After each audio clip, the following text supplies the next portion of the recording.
जब मैंने ये वाली किताब को पढ़ा था 2 साल पहले, तब मेरा सबसे बड़ा टेक अवे था ये वाली किताब के अंदर से, और वो था हेल्थ। आई नो काफ़ी सारे लोगों के लिए था कि लाइफ का पर्पस कैसे ढूंढना है, वो था बिकॉज ये बुक वहाँ पर ही फोकस करती हैं ज़्यादातर। बट मेरे लिए हेल्थ था बिकॉज वो सब कुछ जो ऑथर ने बताया था ना कि लाइफ का पर्पस कैसे ढूंढना है, यानी कि लाइफ का फ्लो कैसे ढूंढना है, वो सब कुछ मैंने पढ़ा था एक किताब के अंदर जिसका नाम है द फ्लो। सो मेरे लिए कुछ नया नहीं था, बट ऑफकोर्स जो हेल्थ का उनने पर्सपेक्टिव बताया था कि यार ओकिनावा आइसलैंड के लोग कैसे जीते हैं, उनके लाइफ कौन सा खाना खाते हैं, कौन सा नहीं खाते हैं, किस तरह की कैलोरीज कंज्यूम करते हैं या फिर कितनी कैलोरीज कंज्यूम करते हैं, कितना प्रोटीन कंज्यूम करते हैं, कितने टाइम के बाद खाना नहीं खाते हैं, कितना खाना खाते हैं, वो मेरे लिए काफ़ी फैसिनेटिंग था। बिकॉज 2 साल पहले मैंने अपनी हेल्थ पे थोड़ा सा ज़्यादा फोकस करना शुरू किया था। सो ये किताब ने मुझे काफ़ी कुछ सिखाया था कि यार कौन सा खाना नहीं खाना है, कौन सा खाना है, वो सब कुछ। और जो ऑफकोर्स लाइफ का पर्पस कैसे ढूंढना है, वो सब कुछ भी आपको ये वाली किताब के अंदर मिल जाएगा और वो भी हम डिस्कस करेंगे। बट मेरे लिए था हेल्थ, सो मैं आपको वो स्ट्रेट अवे बता दिया। सो हेल्थ की बात कर लेते हैं पहले, उसके बाद ज़्यादा बातचीत करेंगे। सो ऑथर सिंपली आपको यही बोलते हैं, यानी कि जो लोग हैं वो ऐसा करते हैं कि जब वो खाना खाने बैठते हैं और जब उनको पता चलता है कि यार मेरी टमी यानी कि मेरा स्टमक 80% फुल हो चुका है, तो उससे ज़्यादा वो कंज्यूम नहीं करते, यानी कि खाना नहीं खाते हैं। कुछ भी हो जाए, उनके सामने आइसक्रीम भी रख दो या फिर दूसरी कोई भी डिश रख दो जो उनकी फेवरेट है, तब भी वो खाना नहीं खाएंगे। बिकॉज उनको पता चल चुका है कि यार मेरा जो शरीर है उसको जो चाहिए था, जितनी कैलोरीज चाहिए थी, जितनी एनर्जी चाहिए थी, वो मैंने खा ली है। और उसके अलावा जो भी मैं खाऊंगा वो मेरी बॉडी के लिए, मेरे लिए जंक हो गया, यानी कि डस्टबिन के अंदर रखने लायक ही होगा, दूसरा कुछ हेल्पफुल नहीं रहेगा। सो उससे ज़्यादा वो खाना नहीं खाते हैं। और उनको पता कैसे चलता है कि यार मेरी शरीर का जो नीड है वो फिनिश हो चुकी है, वो उनको पता चल जाता है। बिकॉज जब वो खाना खाते हैं तो उनकी बॉडी उनको सिग्नल दे ही देती है, जैसे कि आपको देती है, बट आप आपकी बॉडी का सिग्नल को देखते नहीं हैं। कुछ भी हो जाए, आपने एकदम से खाना खा लिया, आपकी जो फेवरेट डिश थी वो आपने फिनिश कर चुके हैं, बट कोई बंदा आके बोलता है कि चल बाहर जाते हैं आइसक्रीम खा के आते हैं, तो आप बोलते हैं कि यार क्यों नहीं, चल जाते हैं। या फिर बोलते हैं कि कुछ नाश्ता करके आते हैं, चल क्यों नहीं करके आते हैं। फैमिली ने, यानी कि फैमिली के अंदर से किसी ने कुछ नई डिश बनाई ट्राई करने के लिए कैसे बनती है, और उन्होंने आपको ऑफर किया और आपने बोला कि यार क्यों नहीं ट्राई कर लेते हैं, मेरे शरीर के अंदर, मेरे स्टमक के अंदर थोड़ी सी जगह मैंने बचा के रखी थी इसी चीज़ के लिए। सो आप वो कंज्यूम कर लेंगे। बट ओकिनावा के लोग ऐसा नहीं करते हैं, जितना उनकी शरीर की नीड है उतना ही खाते हैं, उससे ज़्यादा नहीं खाते हैं। और जितनी कैलोरीज की उनकी ज़रूरत होती है वही कंज्यूम करते हैं, उससे ज़्यादा वो कंज्यूम नहीं करते हैं। वो शुगर वाले जो फ्रूट क्या होते हैं, फूड कंज्यूम नहीं करते हैं, शुगरी स्टफ़ ज़्यादा नहीं खाते हैं, फास्ट फूड को जितना भी हो सके उतना अवॉइड करते हैं, जितना भी हो सके उतनी फिजिकल एक्टिविटीज़ करने की कोशिश करते हैं। रिटायर्ड हो जाने के बाद या फिर 80 साल की उम्र के अंदर भी वो किसी ना किसी प्रकार की फिजिकल एक्टिविटीज़ करते हैं। वो हो सकता है एक्सरसाइज, रनिंग के लिए जाना, वॉकिंग के लिए जाना, या फिर किसी भी दूसरी प्रकार की एक्टिविटीज़ करना। यानी कि रिटायर्ड हो जाने के बाद या फिर उम्र हो जाने के बाद भी कुछ ना कुछ एक्टिविटीज़ करते हैं, बिकॉज उनको लगता है कि यार मेरे शरीर के अंदर उतनी एनर्जी है अभी कि मैं कुछ एक्टिविटीज़ कर पाऊँ।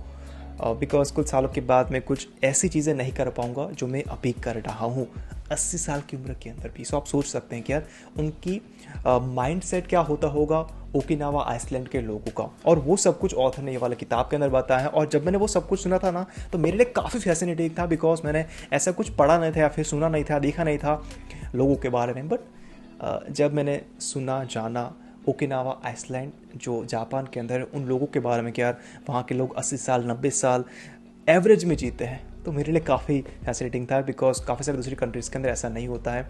60 साल के अंदर, 70 साल के अंदर लोग मर जाते हैं, और वो भी हार्ट अटैक से और दूसरी कुछ चीज़ें हो जाने के बाद। सो मेरे लिए काफ़ी फैसिनेटिंग था, और वो मैंने काफ़ी कुछ अप्लाई किया था मेरे लाइफ के अंदर कि यार मैं ज़्यादा खाना नहीं खाऊंगा, शुगर वाला खाना नहीं खाऊंगा, फास्ट फूड ज़्यादा कंज्यूम नहीं करूंगा। ऑफकोर्स खाएंगे, पिज़्ज़ा खाएंगे, बाहर के वड़ा पाव खाएंगे, गोलगप्पे खाएंगे, बट लिमिट के अंदर खाएंगे, ज़्यादा ओवरफ्लो के अंदर आ जाने के बाद ज़्यादा कंज्यूम नहीं करेंगे। वो मैंने अपने आप से प्रॉमिस किया था ये वाली किताब को पढ़ने के बाद। सो ये था कि यार मैंने क्या सीखा, या फिर ऑथर ने जो बताया था वो मैंने इम्प्लीमेंट किया जितना भी हो सका मेरे से, वो सब कुछ मेरे लाइफ के अंदर मैंने इम्प्लीमेंट किया, और वो था हेल्थ का टॉपिक। नाउ बात कर लेते कि यार आप अपनी इकिगाई को कैसे ढूंढ सकते हैं, या फिर आप अपने लाइफ का पर्पस को कैसे ढूंढ सकते हैं, जो है ऑफकोर्स ये वाली किताब का मेन टॉपिक जो ऑफकोर्स किताब के बैक के अंदर पे लिखा हुआ है, सो डिस्कस कर लेते हैं वो चीज़ को। यहाँ पर सबसे पहले आप अपने आप से क्वेश्चन पूछिए कि यार कौन सी ऐसी चीज़ है जो आपको करने का काफ़ी मजा आता है। फॉर एग्जाम्पल मान लो कि यार आपको लिखने का काफ़ी मजा आता है, यानी कि जब कभी भी आप लिखने बैठते हैं आधा घंटा, पौना घंटा, 1 घंटा, 2 घंटा, तब आपको कंटाला नहीं आता, या फिर ऐसी फीलिंग नहीं आती कि यार मैं अभी कंटाल चुका हूँ, बाहर घूमने जाऊँगा, स्मार्टफोन को ओपन करेंगे, कोई भी एप्लीकेशन को ओपन करेंगे, चैटिंग करेंगे। ऐसी फीलिंग्स नहीं आते जब आप लिखने बैठते हैं तब, यानी कि लिखना आपको काफ़ी पसंद है और लिखने की स्किल भी आपके पास है, यानी कि आप अच्छे खासे राइटर हैं। यानी कि इस दोनों को चीज़ों को कंबाइंड करेंगे तो क्या हो जाएगा, राइटिंग आपका पैशन हो जाएगा। फर्दर, राइटर्स की दुनिया को ज़रूरत है या फिर नहीं? ऑफ कोर्स राइटर की दुनिया को ज़रूरत नहीं है, बट अच्छे वाले राइटर्स की दुनिया को ज़रूरत है। अगर आप अच्छे राइटर हैं, अगर आपको आता है कि यार गूगल के अंदर आर्टिकल्स को कैसे रैंक करवाना है, आपके पास अच्छी स्टोरी है, आप बुक्स लिख सकते हैं, तो ऑफकोर्स लोग आपको अप्रोच करेंगे या फिर लोग को आप अप्रोच कर सकते हैं। यानी कि दुनिया को अच्छे वाले राइटर्स की ज़रूरत है। और लास्ट के अंदर आप अपने आप से क्वेश्चन पूछिए कि यार क्या कि जो मेरे पास राइटिंग की स्किल है उससे मुझे पैसे मिल सकते हैं या फिर, यानी कि राइटिंग को मैं अपनी प्रोफेशन बना सकता हूँ या फिर नहीं? तो आंसर है यस, आप अपनी राइटिंग की स्किल को प्रोफेशन के अंदर कन्वर्ट कर सकते हैं। कैसे करेंगे? आप अपनी वेबसाइट बना लो, किसी के लिए एड्स लिखो, या फिर ऑफ कोर्स काफ़ी सारे ऐसे वेबसाइट्स हैं वहाँ पर आप अपना रेज्यूमे डाल सकते हैं। और ऑफ कोर्स आप अच्छे राइटर होंगे, अगर आपने काफ़ी सारे अच्छे सैम्पल्स प्रोवाइड किए होंगे तो लोग आपको ऑफ कोर्स अप्रोच करेंगे किसी ना किसी कैंपेन के लिए या फिर किसी भी प्रोजेक्ट के लिए, या फिर किसी भी कंपनी के अंदर आप रेज्यूमे सेंड कर सकते हैं और देख सकते हैं कि यार लोगों को राइटर्स की ज़रूरत है या फिर नहीं। यानी कि काफ़ी सारे प्लेटफॉर्म हैं जहाँ पर लोगों को राइटर्स की ज़रूरत है, यानी कि अच्छे वाले राइटर्स की ज़रूरत है। यानी कि जो राइटिंग की स्किल है वो आपके लिए क्या हो गया, आपकी इकीगाई। मेरे लिए क्या है? ऑफ कोर्स मैंने ही अपना ही एग्जांपल दिया आपको, राइटिंग मेरे लिए मेरी इकीगाई है। आपके लिए क्या है? आपको यही चीज़ों को आपको फॉलो करना पड़ेगा और एट द एंड आपको आंसर मिल जाएगा कि आपकी इकीगाई क्या है। वो हो सकती है video creation, videography, photography, business खड़ा करना, या फिर डिज़ाइनिंग करना, एप्लीकेशन बनाना, कोडर, या फिर काफ़ी सारे जो स्किल है उसको आप एक्वायर कर सकते हैं और देख सकते हैं कि यार वो चीज़ों को आपको करने का मज़ा आता है, आपके पास वो स्किल है, दुनिया को उसकी ज़रूरत है, या फिर आप उस चीज़ के पैसे कमा सकते हैं या फिर नहीं। सो ढूंढो आपके लिए आपकी इकीगाई क्या है, अकीगाई क्या है। मेरे लिए है राइटिंग, लिखना। नाउ यहाँ पर बात कर लेते हैं स्ट्रेस के बारे में, एंजाइटी के बारे में, डिप्रेशन के बारे में, ओवर थिंकिंग के बारे में। नाउ ऑथर ने, यानी कि ऑफ कोर्स इकिगाई के ऑथर्स ने, 2 ऑथर हैं, उन्होंने लाइक इन डेप्थ के अंदर आ जाने के बाद या फिर इन डेप्थ के अंदर कुछ ऐसा बताया नहीं है कि यार स्ट्रेस के अंदर ऐसा होता है, एंग्जाइटी के अंदर ऐसा होता है, बट ऊपर ऊपर से काफ़ी सारी चीज़ें बता दी हैं जो आपको समझनी पड़ेगी, और मैंने इसको समझा जब दोबारा पढ़ा तभी।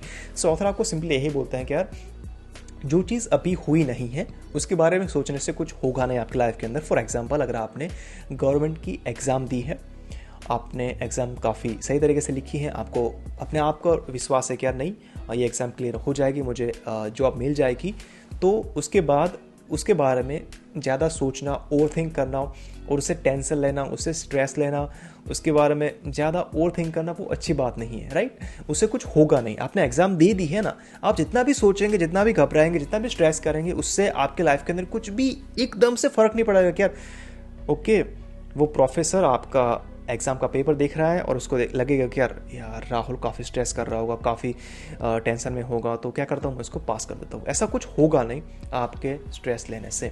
सो आपको क्या करना पड़ेगा, लेट गो करना पड़ेगा आपके पास्ट को या फिर आपके फ्यूचर को, और फोकस करना पड़ेगा जो अभी टाइम चल रहा है ना उसके अंदर, यानी कि प्रेजेंट मोमेंट के अंदर। और वैसा मैं नहीं बोल रहा हूँ, मैं ज्ञान नहीं दे रहा हूँ, ऑथर ने वाली किताब के अंदर आपको दिया है। So focus on the present and forget about past and of course future, because उससे कुछ होगा नहीं लाइफ के अंदर। आई नो उसको थोड़ा सा इग्नोर करना थोड़ा सा इजी नहीं होगा, बिकॉज हमने कभी ऐसा किया नहीं है, पास्ट के अंदर ऐसा कुछ हुआ होगा उसको आप भूल नहीं पाएंगे, या फिर फ्यूचर के अंदर आपने कुछ ऐसा सोचा होगा कि यार ऐसा होगा और आपने उसको बार बार सोचा होगा, तो आपका माइंड उसके अंदर बिलीव करने लग जाएगा धीरे धीरे, और उसको भी इग्नोर करना वो भी काफ़ी ईजी नहीं होगा, बट उसको आपको ट्राई करना पड़ेगा और उसको इग्नोर करना सीखना पड़ेगा।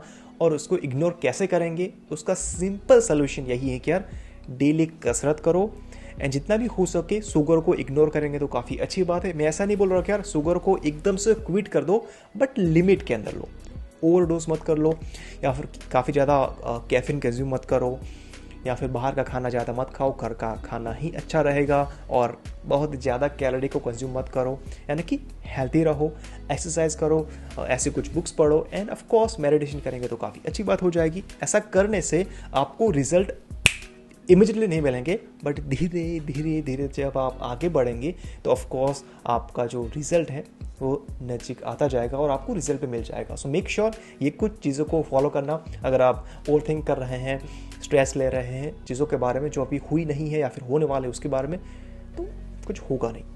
ऐसा ये वाली किताब के अंदर है और मैंने आपको वैसा बताया।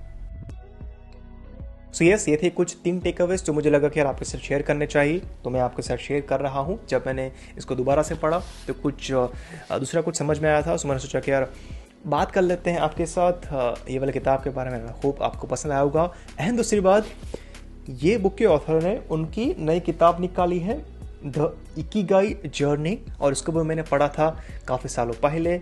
जब ये लॉन्च हुई था ना तभी मैंने ऑर्डर किया था, बट इसके बारे में हमने कुछ बातचीत नहीं की थी, सो ज़्यादा बताऊंगा नहीं बिकॉज वीडियो बनाएंगे। सो वेट करना ये वाली किताब के लिए भी। सो ये किताब काफ़ी अच्छी यार, पढ़ लेना अगर आपने अभी तक नहीं पढ़ी है तो। एंड दूसरी बात, ये काफ़ी छोटी बुक है, आपको लग रही है मोटी, बट ऐसी है नहीं, बिकॉज पैराग्राफ के अंदर काफ़ी ज़्यादा स्पेसेस दी रखे हैं और दैट्स वाई थोड़े से पेजेस बढ़ चुके हैं, बट काफ़ी मोटी बुक नहीं है। आप 1 गो के अंदर इस किताब को फिनिश कर देंगे और जब आप पढ़ने बैठेंगे तो आपको कंटाला नहीं आएगा, बिकॉज ये ऑथर्स की जर्नी है। यानी कि जब ऑथर गए थे ओकिनावा आइसलैंड के अंदर और जो कुछ उन्होंने डिस्कवर किया था वो आइसलैंड के बारे में, वो सब कुछ ये वाली किताब के अंदर लिखा है। सो कंटाला नहीं आएगा, बोरिंग फील नहीं होगा। सो पढ़ना।